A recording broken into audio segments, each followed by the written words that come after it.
Hello, and welcome to the first lecture of Film 2251, The Art of Adaptations. And today we are going to discuss the idea of literary adaptations in the silent era. Film, as a new art, as a new medium, is known to be started with a screening of Lumiere Brothers film in 1895. And from the very early on, filmmakers and film theorists wanted to focus on the medium's specificity, showing that this is a very different art form than other storytelling arts like theater or literature, focusing on its distinctiveness. Focusing on strictly cinematic characteristics like it's two-dimensional doesn't have sound. The notion of editing as something that you cannot have to that extent in theatrical forms, going back and forth in time rapidly.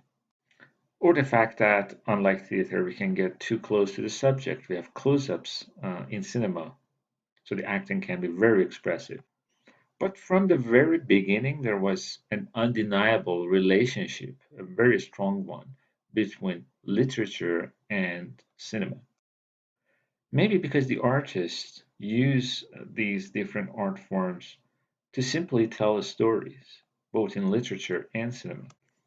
Actually, the first piece written on cinema after Lumiere's Brothers exhibition was written by a Russian author, Russian novelist Maxim Gorky in the year 1885, called The Kingdom of Shadows.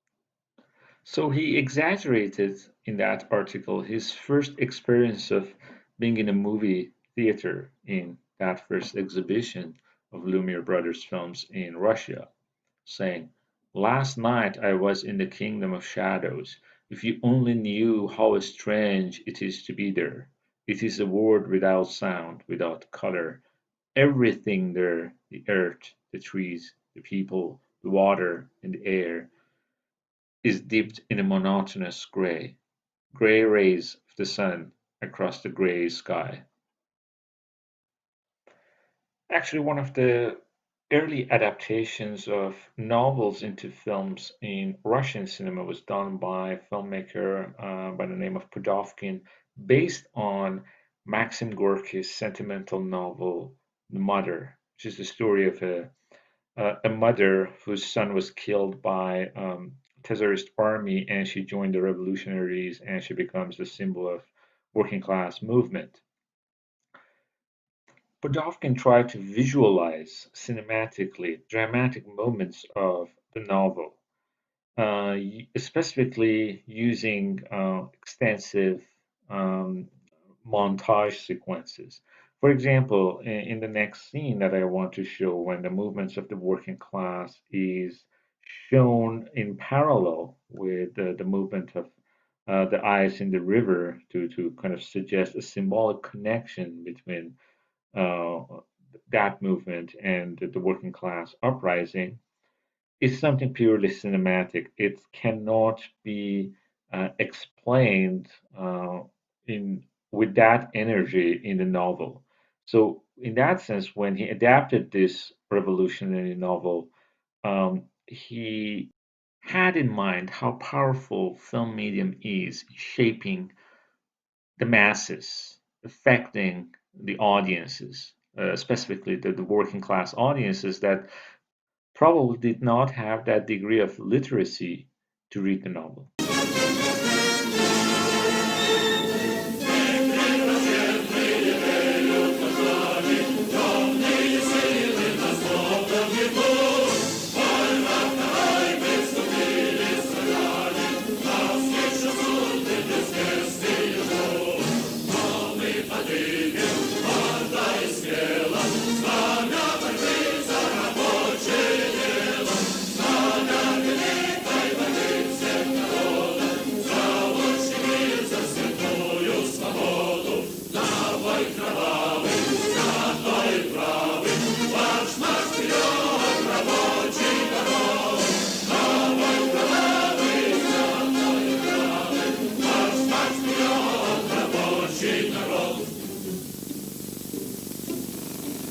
Maybe broad broadly speaking, we can divide silent cinema into two periods.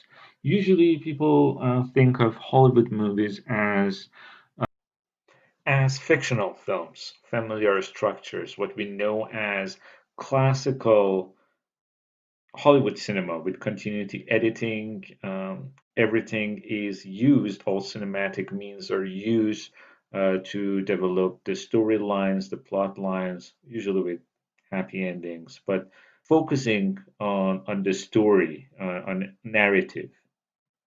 That was not true, however, for the early films before 1917.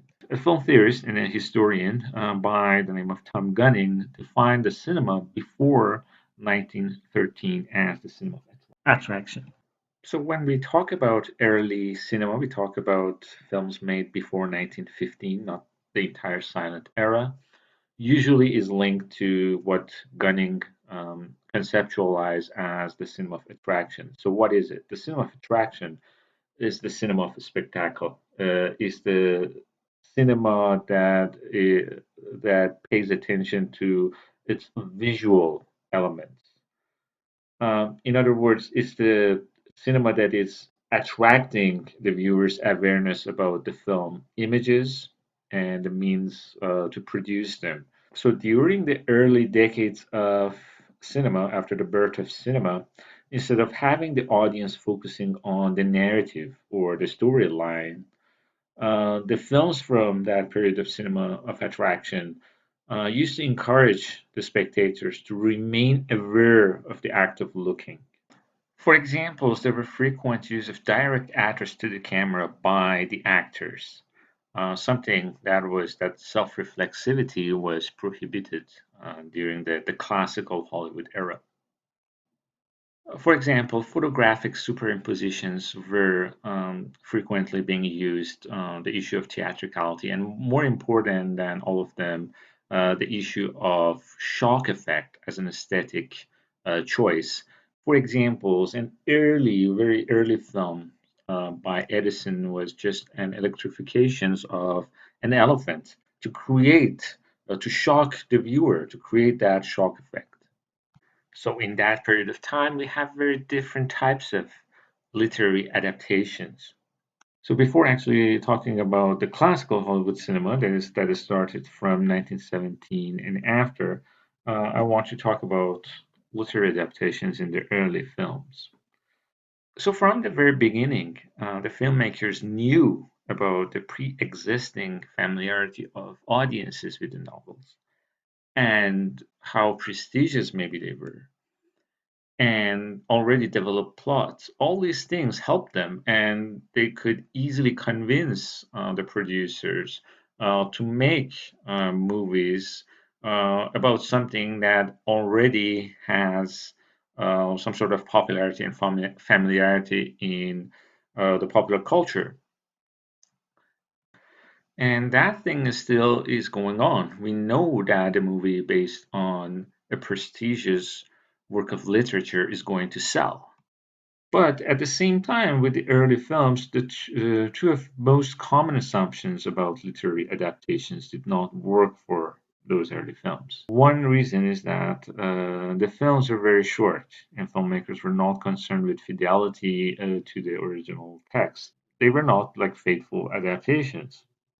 And just because in 10 minutes you cannot really follow the story logically. So they knew that. So they were using actually texts that people were familiar with. For instance, my Uncle Tom's Cabin. There's a 1903 adaptations of that, or Jules Verne's Trip to the Moon. So knowing that the audiences knew about the story, they didn't need to develop the stories through intertitles or dialogues and so on. So there were just certain moments in the movies that they need to create expressively, and because there was no sort of again verbal compositions, no dialogue. More psychological aspects of the stories and performances were displayed, but more important and what they were interested in was those sort of magical moments in those films like Christmas Carol, Gulliver's Travels, Alice in Wonderland. All these things they are they have interesting moments for special effects. So for Christmas carols, and there were a number of silent films based on Dickens' novel, but that ghostly appearance, creating that ghostly appearances was the most important task for the filmmakers, and it was something that maybe could be done in theater, but not in that way, not in that sort of spectacular ways. And another thing, we can have two characters, but again, something that you cannot have in the theater in the same shot, like the past and present of the characters. So in that sense, the earliest adapters tended to choose the most melodramatic or climactic moments from a literary classic and stitch them together. And editing continuity was not developed at that time, so there was creative freedom for the filmmakers to just visualize those dramatic or magical or expressive moments. Another thing, you can say that early filmmakers did not use the great literature in order to gain to gain some sort of a prestigious positions, because filmmaking in early on was, as you know, it was an entertainment for a working class. Later on, from 1917 and after, during the classical Hollywood cinema, adapting literary classic was an important thing to bring in bourgeois, the so-called bourgeois audiences. But for the filmmakers in the two first decades of the 20th century, the main reason for choosing great classic literatures was the familiarity of the audiences with those stories. So they didn't need to put intertitles to explain the stories. For example, knowing that the audience is familiar with Uncle Tom's Cabin, they can just jump into that dramatic sequence to visualize that important drama in a very expressive way. So they were choosing key moments from the stories. And this is something, as again, I'm saying that maybe from 1907 to 1913, literary films were just bumpy sequences of the best known dramatic sequences of the movies. And people were familiar with the characters based on the plays and illustrations. Like everybody knew, like Fagin and Oliver Twist, or the central characters of the Christmas Carol. It seems that there was already pre-existing knowledge about the costumes and the mannerism of the characters. Because cinema of attraction was not really involved with the narrative, and its power was to create visual pleasures. So for that reason, you saw three different versions of Christmas carols: 1901, 1908, and 1914. Some of them with the name of Scrooge or just Christmas Carol, were playing with the visual element, that ghostly appearances. So in all those versions, and because in cinema of attraction, the main component is the visual and not the narrative structure, you can see that theatricality dominates over narratives. And so we have direct stimulations of shock or surprise at the cost of unfolding a story or creating a diegetic universe of the film. For example, one of the early films that was made, early self-reflexive films that was made in 1912 was called The Brutality by D.W. Griffith. And that movie was known as the first self-reflexive film. In this film, there is a moment that the main character is watching a play based on Oliver Twist, and there's this scene of death of Nancy. And prior to that, we know that he's an abusive husband himself, watching that moment in a play, and he decided to kind of change his attitude and not be abusive to his partner anymore.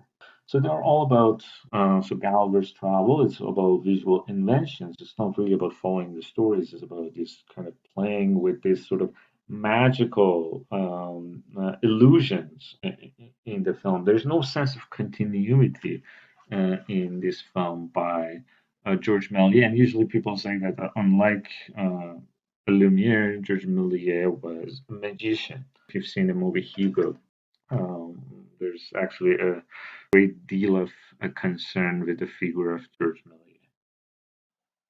So, what happens after 1915? A film historian by the name of Christian Thompson convincingly suggests that the year 1917 is the key year for the coming together of the system known as classical Hollywood cinema, and that ended in the late 50s. So there was a transition to sound, and the Second World War all happened in during that period. An important feature of classical Hollywood cinema is editing continuity, more focus on the storytelling, no direct address to the camera or acknowledgement of the camera. So usually a movie by D.W. Griffith by the name of Birth of a Nation is known as the first classical film is actually adapted from a novel called Klansman, published in 1905.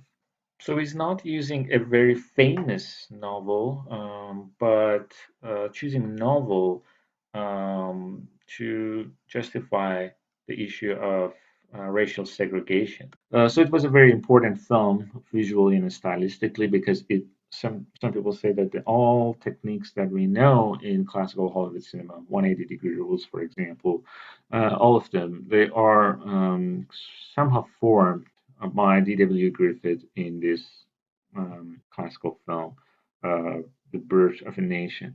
At the same time, this is a very controversial film because it's very racist. KKK members were the savior of modern America, and it had a great role in actually increasing the members of KKK from 1915 to 1925. So this showing that how kind of again um, a movie can be important in shaping a culture that maybe still those tensions are going on. If you've seen Spike Lee's films, Black Klansman, a couple of years ago, there were scenes of screening these films by the contemporary KKK members, and then the movie connected that such movies like Birth of a Nation to the events happened in Charlottesville, Detroit, and Missouri in the last few years. So I just want to say that because of the lengthier films and techniques such as crosscuts and continuity editing, so during the classical Hollywood era of silent cinema, there were more instances of following the totality of the stories. And from 1920s and onward, Hollywood wanted not to just appeal to working class, but also to the bourgeois class. So these novels were bringing prestigious to Hollywood films. So they were trying to create fancier movie theaters and with live orchestras, and of course the adaptations of these prestigious novels. So this is the origin of classical Hollywood films. So, with the introduction of classical Hollywood films and feature film era, and more kind of when Hollywood is going towards storytelling, making the means of film production invisible. So, editing is going to be used to propel the storyline. So, the greater length of the movies provided opportunities for the filmmakers to add more characters, plot twists, and explanatory intertitles. So, and as I said, the continuity editing made more comprehensible plot lines possible. But at the same time, filmmakers were paying more attention to details and architectural space of the film. For instance, in this adaptation of Deacon's Oliver Twist, unlike the earlier ones that I talked about during the cinema of attraction, that usually were kind of focusing on the characters and certain acts within the film. These films tried, like later films, tried to capture how London looked like in the 16th century authentically. In this scene, for instance, you're seeing how the streets of London kind of recreated in details in accordance to how the novel probably tried to portray and explain that atmosphere. In the previous versions, usually we would see the dramatic scenes, usually inside.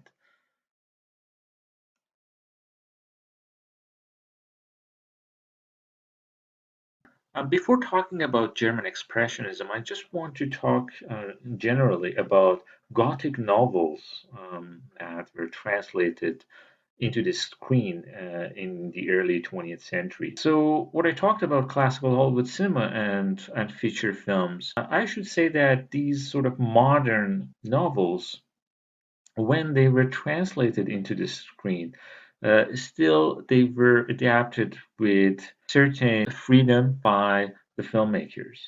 And the main reason is that when we talk about silent films, knowing that there's no verbal expositions to the stories, filmmakers definitely would focus on central themes that were not realistic, but I would say psychological. For example, with the works of Mary Shelley, Robert Stevenson, H.G. Wells, all these Gothic novels, the idea of monster, the idea of a split personality, remorse, vengeance, rebellion, despair, isolations, all these things were linked to ideas by cultural theorists at that time, like Sigmund Freud, for example. So the idea of repression. Does repression work in the modern civilizations? So when we talk about a novel like Dr. Jekyll and Mr. Hyde, we always need to ask questions that the idea of split personality, is it about something that happens in the civilized world and should be controlled, or something that cannot be controlled because deep in our heart we have some sort of a monstrous being. So the whole thing is that the movie becomes the interpretations of the filmmakers, of the novel by the filmmakers. For example, in Dr. Jekyll and Mr. Hyde, the silent version, there's a less mystery, detective aspects of the movie, and it's focusing more on personalized view of the action. So it doesn't begin with a confession, but it's like just a central action from a first person viewpoint. So this alteration of the story also provides the opportunity to present Jekyll's struggle with his own duality as a visual narrative. And so, in a way, avoiding lengthy verbal exposition that is an important element of silent films. So, different interpretations and philosophical purposes of the novel were available at that time. Is it about the danger and ugliness of modern society? Is it condemning Jekyll's surrender to his instinctual pleasure as something degrading? Or his monstrosity is inevitable? There's something deep in our heart. So that Freud's notion of return of the repressed, that is very monstrous. So in that way, we have these sort of different interpretations about the fear of social disorder in this film. So a silent film remove mystery, detective aspects of the films and focusing on actually this psychological essence of the novel. So in a way, the filmmaker is making intelligent choices in using the novel for adapting it into the screen during the silent era. So this is not just a regeneration of the plot lines of Dr. Jekyll and Mr. Hyde, Robert Stevenson's novel, but the movie became something bigger. So German Expressionism was a style that was popular in Germany in the 20s, and other art forms like photography, painting, and literature. So adaptations of Gothic novel was an interesting idea for the filmmakers of German Expressionism to create that sort of anti-realism that they wanted. Um, if you've seen or you're familiar with German Expressionism, it's the style of depicting unnatural, often portraying the sort of disordered building in disorienting manners. And most importantly, they were trying to be surreal, to externalize the innermost thoughts of the characters, the madness. So, what we're going to watch this week is called Nosferatu, is based on Bram Stoker's Dracula. Usually known as the first adaptations of Bram Stoker's novel, but actually it's apparently the second. The first one is a lost film made in Hungary a year before that, 1921. But what I want you to pay attention, first of all, I am asking you to read at least 30 pages of the book if you don't have time to read the entire book in order to compare the novel with the movie. What aspects of the novels were adapted to a screen? And because we have many vampire films, many adaptations of that novel in history of cinema, and you can see that the conventions were not consistent. Religious aspects were uh, focus of the attention at certain times. Humors about them in like the British film, vampire films of the 70s or the 60s. More contemporary adaptations of Bram Stoker's novel focus on the sexuality, specifically the homoeroticism between the female characters. So even certain things like appearances, sensitivity to light, garlic, appearance of image in the mirror, all these things were not consistent. In certain periods of time, some of those conventions were used and some didn't. And you can see why. Why in silent era, specifically during the German Expressionism, the movie is focusing on certain elements. So to try to find out those elements, and we are going to discuss these things in class on Wednesday. So, in conclusion, I would say because silent cinema is based on nonverbal expositions, they exploit subjective views of the literary characters rather than imitating real life. And it's just because, exactly, it's because in silent films we have more expressive acting and there's no dialogue. There should be an externalization of innermost thought and the feelings of the characters in the performance in a very expressive way. Silent films, they actually focus on the essence of the novel when they remove certain other aspects corresponding to a realist presentations. Even with the earlier one, with the cinema of attraction, we saw that they try to visualize certain features of the novels, the magical moments for the audiences. And they were trying to be more dramatic, and I would say presenting more personal view of the characters and the novels. I can say that silent filmmakers were focusing on pre-existing familiarity of the audiences with the plot and the characters to visualize dramatical or sort of magical moments to the audiences. And that's also something about the business of the film because producers are interested in the works that already gained popularity in other media art forms. I think, in general, actually, the silent films would show us how adaptations of novels into screen should be.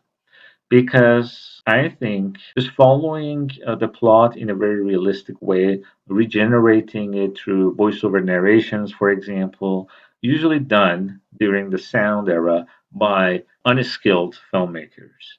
It's something boring if something is great in one media art form. Repetition of that without any creativity in another media art form is, I think, useless, and at the same time, it's damaging to the original art. So, silent films, they try to be purely cinematic when they adapt a novel. They just try to recreate the cinematic moments and cinematic themes of those great literary artworks.